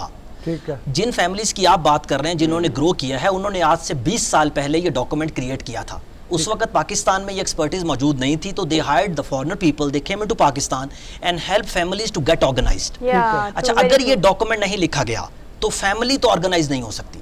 अच्छा, सेकंड स्टेप, अब फैमिली ने ट्रांसफॉर्म होना है इनटू अ कॉर्पोरेट कंपनी, तो जो बिजनेस के कवानीन है जिसमें आपने पब्लिक लिमिटेड होना है या वहाँ सारे कॉर्पोरेट गवर्नेंस के असूल आपने अप्लाई करने हैं। अच्छा, कंपनी को ऐसे सोचा जाता है कि कल को फॉर एग्जांपल मेरा बेटा अगर नहीं भी आना चाहता बिजनेस में तो कंपनी को चलना चाहिए। कंपनी ने चलना है board of director, CEO and management के साथ। ठीक है। कंपनी में अगर आप खुद बैठे हुए हैं आज as a shareholder, as an equity partner, तो आपकी बहुत ज्यादा इनपुट है। कल को आपका बेटा भी इक्विटी पार्टनर में आके बैठेगा, तो कोशिश ये करें कि अपने आप को ऑपरेशन से बाहर निकालें बिजनेस में। जैसे जैसे आपकी फैमिली गवर्नेंस में जाएगी और नीचे पूरा कॉर्पोरेट गवर्नेंस फ्रेमवर्क होगा तो बिजनेस आपकी इनपुट से खराब नहीं होगा। अच्छा, इनकी बात से इस बात का अंदाजा हुआ है कि ये सेगमेंट बहुत थोड़ा है, ये एक ऐसा टॉपिक है जिस पर हम घंटों बात कर सकते हैं, लेकिन अलमिया ये है कि बहुत बड़ी बड़ी ऐसी पाकिस्तान की कंपनीज हैं जो पाकिस्तान के लिए बेहतरीन ज़रिए मुबादला कमा सकती है, लेकिन खानदानी मसाइल की वजह से वो शिकार है, या वो बंद है, या वो बैंकक्रप्ट है, या इस तरह के मसाइल हैं। पाकिस्तान के बारे में सोचें, अपने खानदानी मसाइल को हल करने की, जिस कॉन्स्टिट्यूशन की आप बात कर रहे हैं, अगर उससे मसले हल हो सकते हैं तो गो फॉर इट। हमने एक छोटी सी ब्रेक लेनी है sir, thank you so much for being here, बड़ी अच्छी प्रोडक्टिव डिस्कशन रही आपसे। वापस आते एक ब्रेक के बाद, keep watching good morning public.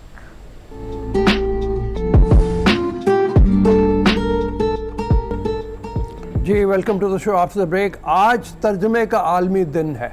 तर्जुमे की अहमियत क्या है इसका अंदाज़ा सिर्फ इस चीज़ से लगाएं कि जिस वक्त यूरोप में नशत सानिया हुई है, रेनेसांस हुई है, तो जो मुसलमानों की किताबें थी अरबी में, उसका तर्जुमा इटालियन में, लातीनी ज़बान में हुआ और उसने वहाँ पे तहलका मचा दिया। 3 तराजिम ख़ास तौर पे बहुत मशहूर हैं, जिसमें फ्रांसिस बेकन वगैरह की किताबें हैं, जिसमें इब्न अरबी की किताबें हैं जिनका तर्जुमा हुआ, दांते की किताबें हैं जिनको डिवाइन कॉमेडी जो तराजिम में आई, मशहूर ये तराजिम है। उसके बाद से ये सिलसिला चलता रहा है। आज तक भी अगर देखा जाए तो एक कौम की तहज़ीब दूसरी कौम की तहज़ीब में, एक कौम की सकाफ़त दूसरी कौम की सकाफ़त में इसी तरह से ट्रांसलेट होती है कि तर्जुमे किए जाते हैं। तर्जुमा करने के लिए क्या अहमियत है, क्या करना चाहिए, इन तमाम बातों के हवाले से बात करते हैं। आमिर खाकवानी साहब मारूफ राइटर हैं, स्कॉलर हैं और एनालिस्ट हैं, उनसे चल के। आमिर, अस्सलाम वालेकुम। जी वालेकुम सलाम। तर्जुमे का आलमी दिन है, इस हवाले से फरमाइए। मैं कुछ थोड़ा सा इब्तदाइया, तो जैसे मैंने जिक्र किया कि तराजिम कितनी ज़्यादा अहमियत के हामिल हैं। तर्जुमा करते हुए बहुत सी चीज़ों का ख्याल भी रखना पड़ता है। सिर्फ ज़बान का तर्जुमा नहीं होता, पूरी पूरी सकाफ़त का तर्जुमा होता है। पूरी पूरी सिविलाइजेशन जो स्टडी होती है वो इस बात का तकाजा करती है कि बहुत सी बातों का ख्याल रखा जाए। एक तो तराजिम की अहमियत के हवाले से बताइए और फिर किन चीज़ों का ख्याल रखा जाना चाहिए इस बारे में भी बताइए।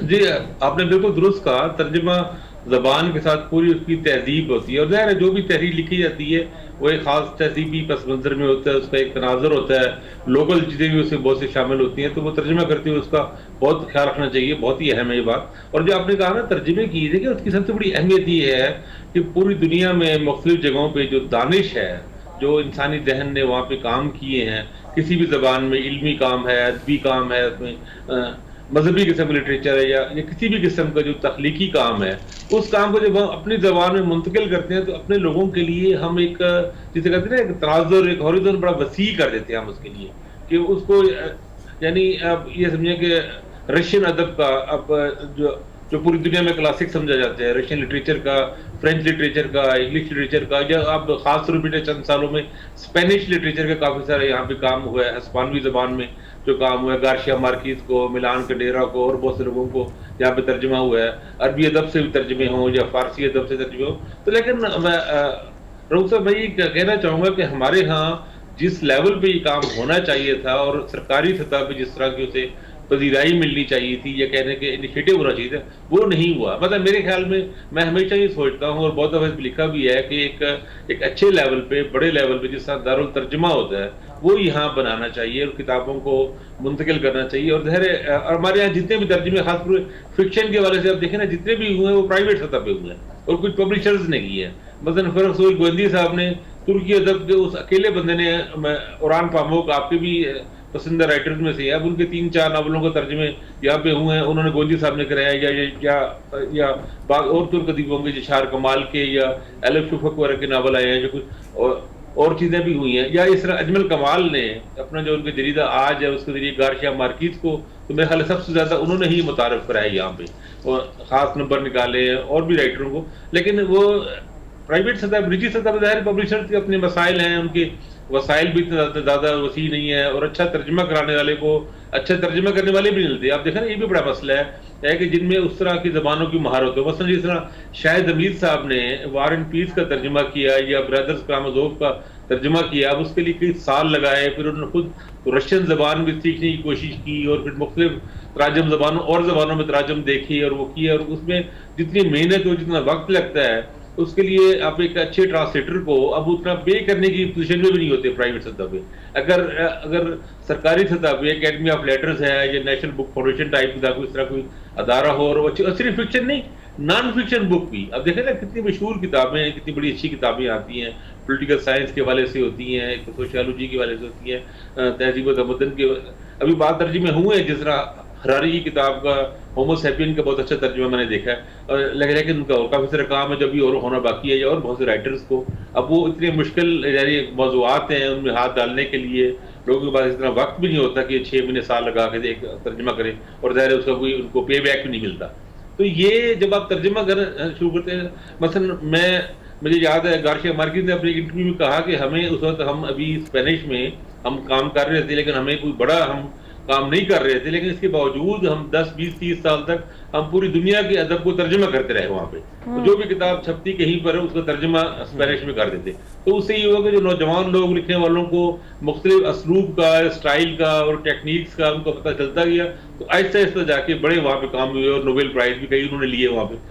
तो अब देखें अजमल कमाल का मैंने उनके बारे में सुना कि उन्होंने पर्शियन जबान इसलिए सीखी कि फारसी में ईरान में हर किताब का फौरी तर्जुमा हो जाता है। अब ईरान के वसाइल की पाकिस्तान से ज़्यादा तो नहीं है, उसकी बेपनाह पाबंदी है, लेकिन आप फारसी में देखें जो भी क्लासिक्स को तो छोड़े हो तो घर वहाँ पे बहुत तर्जुमे हो चुके हैं। जो भी नई किताब छपती है साल 6 महीने के अंदर उसका तर्जुमा हर अहम किताब का, नोटेबल किताब का वहाँ पे तर्जुमा फारसी में हो जाता है। तो हमारे यहाँ उसके बजाय बहुत ही बुरे हालात हैं, यानी हमारे कई राइटर्स ऐसे हैं जिनको 10, 20, 30 साल से किसी ने हाथ ही नहीं डाला। अभी आप देखें वार एंड पीस वगैरह को पूरी यानी एक सदी में जाके तर्जुमा एक ही बंदे ने हिम्मत की और उसका किया, और वो भी देखें 20 साल तक उसका जो पहला एडिशन छपा था, जो पाकिस्तान में उर्दू में तर्जुमा छपा था, 20-25 साल तक दूसरा एडिशन छपा ही नहीं, किसी पब्लिशर ने इन्वेस्टमेंट करने को तैयार नहीं था। अभी रीडिंग वालों ने छापा है, पिछले साल ही छपा है वो तर्जुमा उसका। तो ये मसाइल हमारे यहाँ है कि लोगों को या हमारे अदारों को या कह लें हमारी हुकूमतों को इस चीज़ का अंदाज़ा नहीं है कि भी एक आलमी दानिश है, मुख्तलिफ ज़बानों में मुख्तलिफ जगहों पे जो काम है उनको अगर यहाँ हमारे यहाँ मुंतकिल किया जाएगा तो लोगों को कितना फ़ायदा होगा, कितनी उनको रिच होगा उनका जो हमारा जो लोकल ज़ख़ीरा है।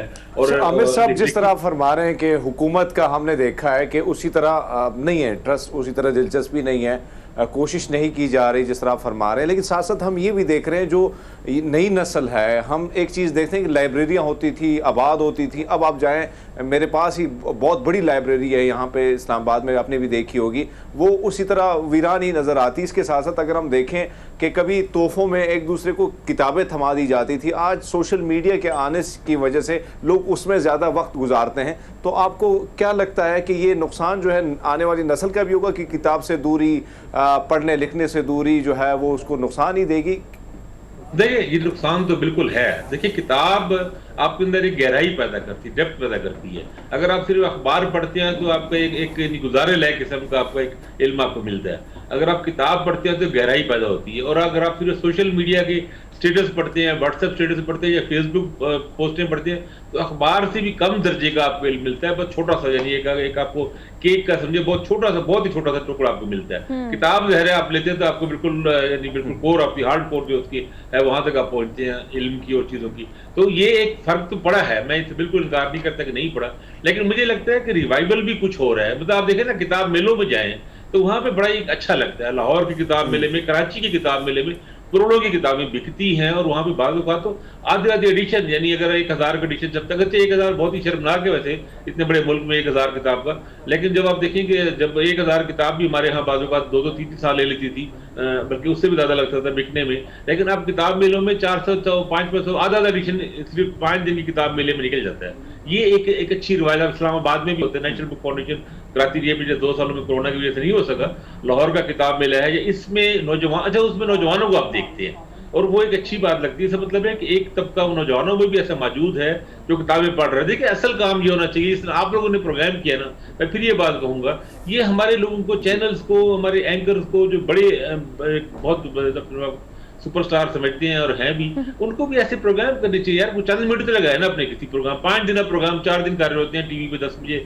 8 बजे बैठे होते हैं, एक दिन सिर्फ उन 4 या 5 दिनों में से एक दिन हफ्ते में सिर्फ 5 मिनट ही देते हैं किसी किताब को, दे दे। किसी खुद अगर नहीं पता तो किसी से, चलो किसी को गेस्ट के तौर पे ले ले, किसी को स्कॉलर से बात कर ले। हमारा भी इस सेगमेंट को करने का यकीनन मकसद यही है कि किताब से बेहतर तो कोई रफीक नहीं, किताबों का तर्जुमा और सिविलाइजेशन टू सिविलाइजेशन जो हमने एक जर्नी तय की, जैसे अब्दुल रऊफ साहब कह रहे थे। लेकिन अगर हम चले डिजिटल पर्सपेक्टिव से देख लेते हैं, अब आवाम देखती है मूवीज, डॉक्यूमेंट्रीज जो कि दीगर जुबानों में, दीगर मुल्कों में बड़े अच्छी सिविलाइजेशन को लेकर बड़ी अच्छी बनाई गई हैं, उनके सब टाइटल्स बड़े मशहूर हैं, लोग उससे भी तर्जुमे के ही फॉर्म में लेते हैं, आप डिजिटल तर्जुमा कह सकते हैं उसको। वो कितना आम है, या उसको किस तरह से हम आज के आलमी दिन पर सेलिब्रेट कर सकते हैं, या हम भी कह सकते हैं कि हम इसको सेकंड करते हैं कि ये भी तर्जुमे की सूरत में अगर हमें देखने में डिजिटली कुछ अच्छा मिल रहा है, हम सिविलाइज्ड हो रहे हैं, दैट इज गुड टू। ठीक है, मैं ये तो कोई एतराज नहीं, डिजिटल भी और बुक्स के वाले से भी और ई बुक्स के, मैं तो ई बुक्स को भी बड़ा सपोर्टर हूं। E books I am talking about. जी जी, बहुत लोग हमारे यहाँ, बहुत लोगों को ख्याल है कि किताब का वो लम्स और वो वर्क पलटना और ये वो बड़ा रोमांटिक लगता है। वो सब चीजें अपनी जगह ठीक है, वो अपनी जगह रोमांस अपनी जगह, लेकिन मैं कहता हूँ काम चलाना चाहिए और आज के दौर में आपको किताबों तक पहुंचना चाहिए। मैं तो फिल्मों का बिल्कुल जी, किताबों पे, नावलों पे, बड़ी बड़ी जो नावलों पे फिल्में हैं, मैं तो उनको बहुत बड़ा सपोर्टर हूँ। मैं लोगों को कहता हूँ कि अगर आप नावल नहीं पढ़ सकते तो उसमें फिल्म भी देख लें, या फिल्म देख के आप नावल पढ़ लें। तो ये होता है। हैरी पॉटर भी, अब मैंने हैरी पॉटर की फिल्में पहले देखी हैं और हैरी पॉटर नावल बाद में पढ़े हैं। और मैं बताऊँ, हैरी पॉटर के नावलों का आप दिलचस्प बात है, पाकिस्तान में एक साहब ने उसका तर्जुमा किया है, उर्दू का डिजिटल तर्जुमा किया है, और वो राइट्स की वजह से वो वहाँ पे किताब में छपते थे कि उन्होंने सारे तर्जुमे, 7 नावल हैं, उनके तर्जुमा उन्होंने नेट पे डाल दिए, फ्री डाल दिए, फ्री ऑफ कॉस्ट डिजिटल। अब वो हमें थोड़ा सा ना, जैसा मैंने कहा कि किताबों को इन फैशन करना पड़ता है, ये बहुत जरूरी है। अब वो यानी ये फैशन बनाना पड़ता है, जैसे हम और चीजों में फैशन बनाते हैं ना, हेयर स्टाइल की फैशन आ जाती है, और चीजों में फैशन, किताबें पढ़ने का। और अहम लोगों को, जो सेलिब्रिटीज होती हैं, उनको किताब हाथ में रखनी चाहिए, किताब पे बात करनी चाहिए। यानी ऐसा हो कि देख रहे हमारे यहाँ जो बंदा किताब नहीं पढ़ता वो उसमें शर्मिंदा नहीं होता, हालांकि उसमें शर्मिंदा होना चाहिए। किसी महफिल में बात करें ना किताब का, किसी नई किताब, बड़ी किताब, मशहूर किताब का, इवन कि शेक्सपियर वगैरह को लोगों को नाम नहीं पता, तो वो कहते हैं कि हमें तो नहीं पता, और वो उस पर फख्र करते हैं कि हम अपनी यानी जहालत पे फख्र करते हैं। होना ये चाहिए। अब दुनिया के जो मौजूद माशरे है ना, वहाँ पे अगर आपने किताबें नहीं पढ़ी या किसी नई किताब, बड़ी किताब, मशहूर किताब को नहीं पता, तो लोग यानी मौजूद बदलने की कोशिश करते हैं, शर्माते हैं, झिझकते हैं, ये शर्मिंदा होते हैं। अमेरिका में, यूरोप में, वहाँ देखे ना, वहाँ पे जो पॉलिटिकल लीडर्स हैं, उनके जो प्रेसिडेंट्स हैं, बिल गेट्स जैसे लोग हैं, मार्क ज़करबर्ग जैसे, अब ये फेसबुक वाला, अब इसने 2-3 साल पहले उसने किया था कि हर हफ्ते मैं ये किताब पढ़ूंगा, और फिर अपने उस पर पोस्ट लगाया करता था कि मैं ये किताब पढ़ी, और वो सिर्फ उसके पोस्ट से किताब के हजारों किताबें फरोख्त होती थी। ये बड़े लोग हैं ना जो बिलियनर हैं, अपने अपने सक्सेस स्टोरीज है ना पूरी। जब ये लोग इस तरह किताबों को, मेरे ख्याल है अभी इमरान खान की शायद एक ही तस्वीर है जिसमें वो अनार की वो किताब पढ़ रहे, डरिम्पल का जो एक बुक 2-3 साल पहले आई थी, और उसी तस्वीर से डरिम्पल ने भी उसको, विलियम डरिम्पल, उन्होंने भी इस पे ट्वीट किया था अपनी इमरान खान की तस्वीर पे। अगर हमारे यहाँ बिलावल भुट्टो है, उससे लोग हैं, कभी किताब लेके किताब मेले में चले जाएं, मरियम नवाज है, अपनी कोई अपनी पसंद की किताब मिल ही जाएगी ना अपनी मौजू की। किताब मेले होते हैं लाहौर में, इस्लामाबाद में, कराची में, पेशावर में भी, ये वो किताब मेले में चले जाए, किताब खरीदें। कभी कोई कहीं आते जाते पब्लिक के सामने कोई किताब भी उनके हाथ में हो, किसी किताब पे बात कर दें, कोई ट्वीट ही कर दें, इतने सारे दिन ट्वीट करते रहते हैं, और उनके सोशल मीडिया हैंडलर्स ही होते हैं, उनको कहेंगे किसी अच्छी किताब पे कोई ट्वीट ही कर दे। ये बात आपने बहुत अच्छी की है कि हमें किताबों को इन फैशन करना पड़ेगा, ताकि हम नो ग्लैमराइज करके अपनी आने वाली जनरेशन को इस बात पर कन्विंस कर सके।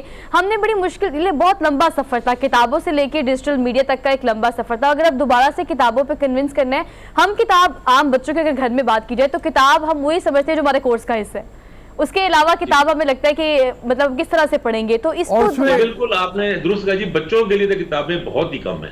हाँ। उर्दू में तो खास तौर पे बहुत ही कम है। मैंने अपने छोटा बेटा मेरा 9 साल का है अब्दुल्ला, उसके लिए मैंने किताबें ली। एक तो जो बच्चों की, एक तो हमारे आमतौर पर सीरत पे या मजहबी किताबें होती, चलो वो भी बहुत अच्छी बात है, लेकिन बच्चे कहानी पढ़ना चाहते हैं ना, कहानियों में दिलचस्पी होती है। और फिर उनकी जबान जो है, देखिए ना, एक 8 साल का, 9 साल का बच्चा, 10 साल का बच्चा है, दूसरी तीसरी क्लास में, चौथी में पढ़ रहा है, उसकी सतह की जबान नहीं लिखी जाती।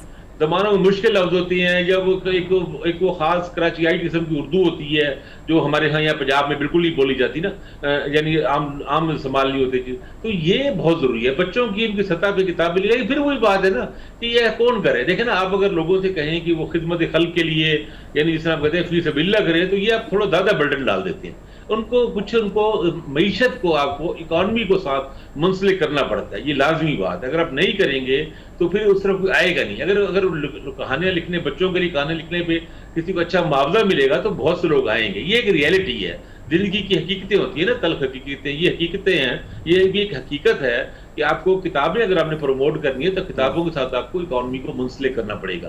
किताबें बिके या सरकारी सतह पे लाइब्रेरियों के लिए लीजिए। अच्छा, लाइब्रेरियों में देखिए, मुझे याद नहीं पड़ता, मैं जिस स्कूल में पढ़ा हूँ, कॉलेज में पढ़ा हूँ, कभी वहां किसी लाइब्रेरी की तक हमें एक्सेस हो। वो किताबें ताले लगे रहते हैं, किताबें पढ़ी रहती है, पढ़ता नहीं था बस। ये भी एक बड़ा मसला होता है। लाइब्रेरियों की तरफ भी लोगों को लाना पड़ता है, लाइब्रेरियों में तकरीबात हो, मतलब पूरा प्लान बनाने की जरूरत है। ये प्लान कहाँ कौन बनाए, ये मैं बहरहाल आप लोगों को खाली तहसीन पेश करता हूँ, और अब्दुल रऊफ साहब को खास तौर पे कि वो इनके जो किताब दोस्त है, ये हमेशा इस तरह की चीज़ें करते रहते हैं, किताबों पे, तर्जमे पे, फिक्शन पे। एक्चुअली ये बहुत अच्छी बात है। मैं इसलिए आप लोगों का प्रोग्राम बहुत पसंद करता हूँ कि इसमें कल्चर को, चीज़ों को बहुत अच्छा अपना कॉम्बिनेशन बनाया है और बहुत रिच करते हैं। इस तरह के प्रोग्राम लोगों को करने चाहिए, हमारे चैनल्स को भी वो लोग करने चाहिए। लोग देखेंगे, और एक बार देखें, पहले शुरू में होता है कि हम कई चीज़ें इसलिए नहीं करते कि लोग नहीं देख रहे। भाई लोगों को आप दिखाने की कोशिश करें ना, दिलचस्प मवाद बनाने की कोशिश करें, थोड़ी देर जब कोशिश करते हैं तो लोग देखना शुरू हो जाते हैं। तो आमिर ये बताओ जी, आमिर ये बताओ आपके हमने अभी आपने दारुल तर्जुमा का बहुत अच्छा आइडिया मतलब एक दिया है। वो तमाम तहजीबें जहाँ पे ज़बान उनकी अपनी कौमी ज़बान है, उसकी वजह यही है। आप टर्की में चले जाएं, तमाम किताबें आपको साइंस एंड टेक्नोलॉजी की हों, अदब की हों, तमाम फौरी तौर पे तर्जुमा होकर मिल जाएंगी। जापानी तहजीब में चले जाएं, वहाँ पे भी आपको यही होगा। फ्रेंच है, जर्मन है। तो दारुल तर्जुमा का फ़ायदा ये है, हमारे यहाँ इसीलिए उर्दू ज़बान कौमी ज़बान नहीं बन पाई और सरकारी ज़बान नहीं बन पाई, क्योंकि तराजिम की चीज़ें मौजूद नहीं हैं। बिल्कुल ठीक है, आपने दुरुस्त कहा। आपने, मेरा बेटा तुर्क स्कूल में पढ़ता है, आपको पता है यहाँ पाकिस्तान में उनके स्कूल हैं, तो मैं नाम नहीं लेना चाहता, अब आप लोगों के लिए ऐड का मसला, वो इश्तिहारी पार्टी बन जाती है। तो बहरहाल उस स्कूल में पढ़ता है, तो मैंने वो देखा जब उसकी जो छोटी किताबें, पहले तब वो बिल्कुल चेंज है इनके स्कूल सिस्टम में, तो वो उसमें तुर्की की में लिखी हुई किताबें, और वो मतलब डिकेंस वगैरह के नावलों को भी उन्होंने वो जिस तरह बच्चों की ख्वाब में बना के, वो दूसरी तीसरी क्लास से ही कितने सारे बुक रीडर तुर्की ज़बान में थे। तो ये बहुत जरूरी है। आपने कहा कि तर्जमा चीजों को मुंतकिल करेंगे तभी जाकर बनेगी। और मैं कहता हूँ सिर्फ फिक्शन नहीं, नॉन फिक्शन भी। नॉन फिक्शन में हमारे पास किताबें बहुत कम है।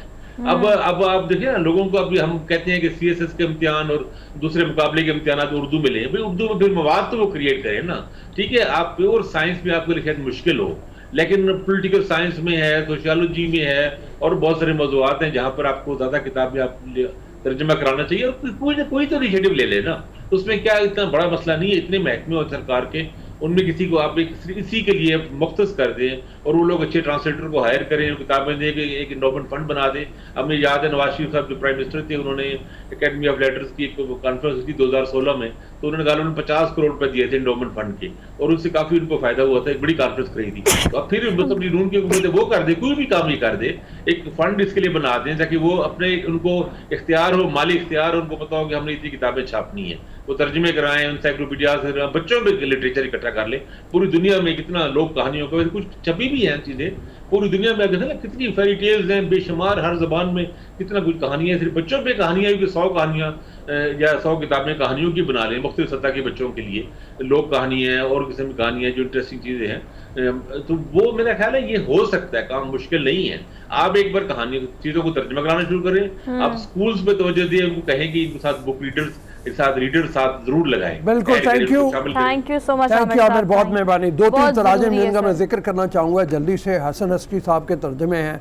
कप्तान का गुड्डा DH लॉरेंस की किताब का उन्होंने तर्जमा किया हुआ है।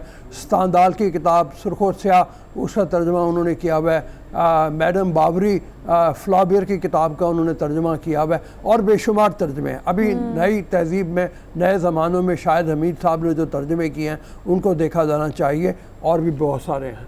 तो पढ़ना चाहिए, किताब पढ़नी चाहिए। इन सब बातों से अहम बात जो आमिर साहब ने बार बार जिस बात पर एम्फसाइज किया कि किताब पढ़नी चाहिए, और अपने बच्चों को खास तौर पर आहिस्ता आहिस्ता ग्रेजुअली गैजेट से निकाल कर किताब का आदी भी बनाए। हमने एक छोटी सी ब्रेक लेनी है, वापस आते हैं। Keep watching, good morning public. Welcome back after the break. So basically ये time है to show you guys the trailer of Hollywood movie after so many days। और सर को यकीन है कि अगर इसका 1 पार्ट हुआ होगा तो वो सर ने ज़रूर देखा होगा। I'm talking about Black Panther 2। Sir 1 था?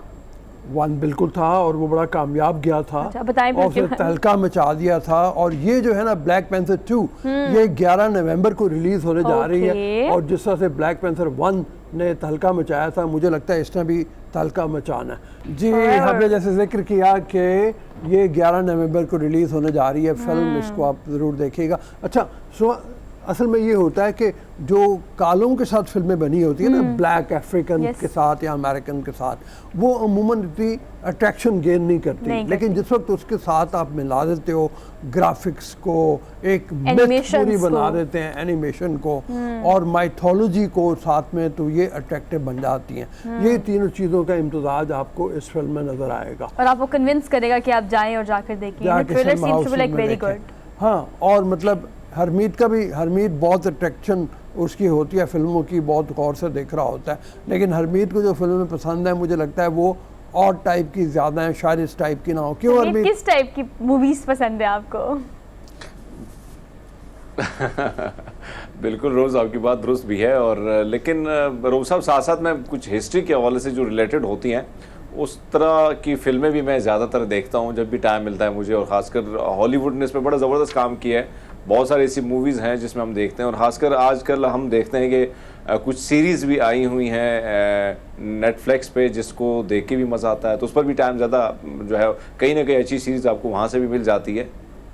अच्छा, ट्रेंड चेंज हो गए, सही कह रहे हैं। सीजन्स बहुत लोग देखते हैं आजकल, हॉलीवुड सीजन्स बहुत प्रेफर किए जाते हैं। ये भी देखो ना, पहले ब्लैक पैंथर 1 आई थी, अब ब्लैक पैंथर 2 आ गई, ये भी आ रही है मूवीज तो हम इंतजार करेंगे फिल्म की रिलीज होने का, उसको चल के देखेंगे। अभी हमें लेनी है ब्रेक और सर हम और हमें इंतजार करना है लंबा 2 दिन का इंतजार करना है। और वीकेंड पे आप भी कोई प्लान करें अच्छी सी मूवी देखने का। वीकेंड बेहतरीन गुजारे, अपना बहुत सारा ख्याल रखें, खुश रहें और खुश रखने की कोशिश भी करें। हमें दीजिए इजाजत, मुलाकात करेंगे मंडे को।